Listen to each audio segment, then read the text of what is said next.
नमस्कार, मैं हूं अमित सिंह और आप देख रहे हैं फर्स्ट बिहार झारखंड। देखिए, जमीन से जुड़े मामले को लेकर के बड़ी खबर सामने आ रही है।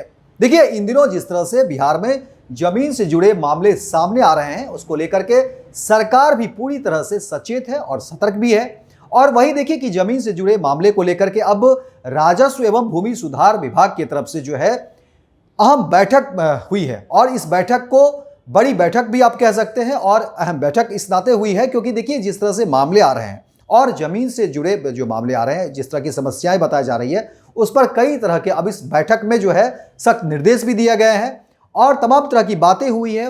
हम आपको विस्तार से वो बातें बताएंगे कि आखिर जमीन से जुड़े जितने भी मामले हैं उसको लेकर के इस बैठक में क्या कुछ हुआ।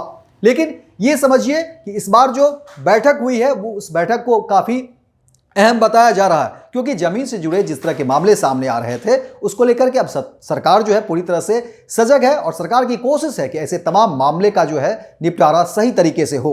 अब देखिए, पूरा मामला हम आपको बताते हैं। जिस तरीके से अहम बैठक हुई है जमीन से जुड़े मामले को लेकर के, उसमें देखिए इस बैठक में ई मापी, भू अभिलेख पोर्टल, भू समाधान, भू संपरिवर्तन, ऑनलाइन लगान, ऑनलाइन दाखिल खारिज के साथ साथ ऑनलाइन परिमार्जन समेत अंचल निरीक्षण की व्यवस्था पर भी चर्चा की गई। और इसके अलावा आपको बता दें कि देखिए इस दौरान विभाग के सचिव संजय सिंह ने बताया है कि सरकारी भूमि न्यायालय के आदेश, विधि व्यवस्था एवं लोक शिकायत में पारित आदेशों से संबंधित मामलों में वेबसाइट के ड्रॉप आउट मेन्यू में इन्हें जोड़कर उनका मापी कराई जाए और परिमार्जन के छोड़े गए जमाबंदी के मामले में बिना जमाबंदी संख्या के भी नापी के आवेदन लेने की व्यवस्था सॉफ्टवेयर में सुनिश्चित की जाए। ये बातें अब जो है निकल कर सामने आ रही है। इसके अलावा आपको बता दें कि इस जमीन से जुड़ी समस्या के निपटारे को लेकर के जिस तरह से अहम बैठक हुई, विभागीय बैठक हुई है, और इसमें जो बड़ी बातें सामने आ रही है उसमें देखिए कहा जा रहा है कि जिलावार प्रति अमीन अभी औसत 3 मापी के मामले निष्पादित किए जा रहे हैं और इसमें सरकारी भूमि की नापी की संख्या को जोड़ा नहीं जा रहा है। ऐसी स्थिति में सरकारी भूमि की नापी के अभिलेखों को भी ऑनलाइन कर हर हाल में कराया जाए, ताकि नापी के मामले में ससमय फीस का भुगतान नहीं करने वाले आवेदकों के आवेदन को 60 दिन के अंदर निरस्त किए जाने का प्रावधान जरूरी कर दिया है। वहीं अब देखिए कि रेवेन्यू कोड मैनेजमेंट सिस्टम के तहत ई मापी के अंतर्गत आवेदन करने और उसकी अंतिम रिपोर्ट को भी उक्त प्रणाली के माध्यम से देखने की व्यवस्था की जाने की बात कही जा रही है। इसके अलावा देखिए कि जिस तरह से मामले आ रहे हैं कि राजस्व एवं भूमि सुधार विभाग ने जो बैठक किया, अब उस बैठक को लेकर के देखिए जिस तरह से बातें कही जा रही है उसमें ऑनलाइन दाखिल खारिज एवं ऑनलाइन परिमार्जन के मामलों की भी चर्चा करते हुए देखिए सचिव ने कहा है कि ऑनलाइन दाखिल खारिज एवं परिमार्जन प्लस के तहत प्राप्त आवेदनों के गुणवत्तापूर्ण निष्पादन की समय समय पर समीक्षा की जाएगी। कार्य प्रणाली को चुस्त दुरुस्त बनाए रखने के लिए अंचल निरीक्षण की चर्चा भी हुई है और कहा गया है कि विभागीय सभी पदाधिकारी महीने में कम से कम 2 जिलों के एक भूमि सुधार उप समाहर्ता एवं अंचल कार्यालय का निरीक्षण सुनिश्चित करेंगे। इसके अलावा देखिए कि सचिव संजय सिंह ने कहा है कि वैसी जमाबंदी जिसमें रकबा तो अंकित है और लगान अंकित नहीं है, वैसे मामले में केंद्रीयकृत व्यवस्था के तहत लगान अंकित करने की कार्रवाई भी की जाएगी। इसके अलावा आपको बता दें कि देखिए बसेरा 2 अभियान की चर्चा भी हुई है, जहां सचिव ने कहा है कि सहरसा, मधेपुरा, पश्चिम चंपारण, बक्सर, भागलपुर एवं वैशाली में बसेरा 2 के तहत योग्य लाभुकों के चयन हेतु तैयार सर्वेक्षण सूची में गड़बड़ी करने वाले कर्मचारियों पर भी कार्रवाई एवं प्रतिवेदन संबंधित समाहर्ता से मांगी जाए।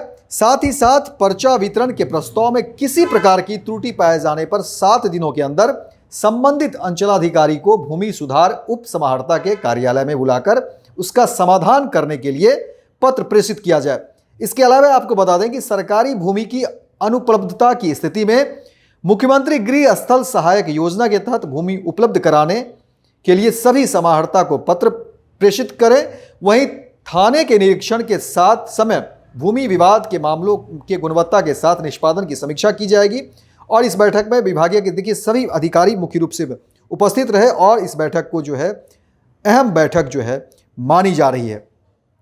और समझिए कि जमीन से जुड़ी समस्या के निपटारे को लेकर के जिस तरह से बैठक हुई, ये राजस्व एवं भूमि सुधार के विभागीय बैठक हुई है और इस बैठक को काफ़ी अहम माना जा रहा है, क्योंकि अब जिस तरह से निर्देश दिए गए हैं और उस पर काम भी होगा, तो जाहिर तौर पर निर्देश के बाद जो है तमाम जिस तरह की परेशानी हो रही थी उसका समाधान जो है समय होने की बात हो रही है। और इस पर अब देखिए सरकार पूरी तरह से सख्त है और सरकार के सख्त निर्देश है कि इस तरह के जो भी मामले हैं उसका निपटारा हो और उस पर कहीं से कोई जो है परेशानी नहीं हो, लोगों के बीच कहीं से कोई परेशानी नहीं हो। और इस पर सरकार के साथ साथ राजस्व एवं भूमि सुधार विभाग जो है पूरी तत्परता के साथ जो है पूरे मामले को निपटाने की कोशिश में लगी हुई है। तो फिलहाल इस खबर में इतना ही, दीजिए इजाजत, लेकिन दिन भर की तमाम खबरों को देखने के लिए आप देखते रहिए फर्स्ट बिहार झारखंड।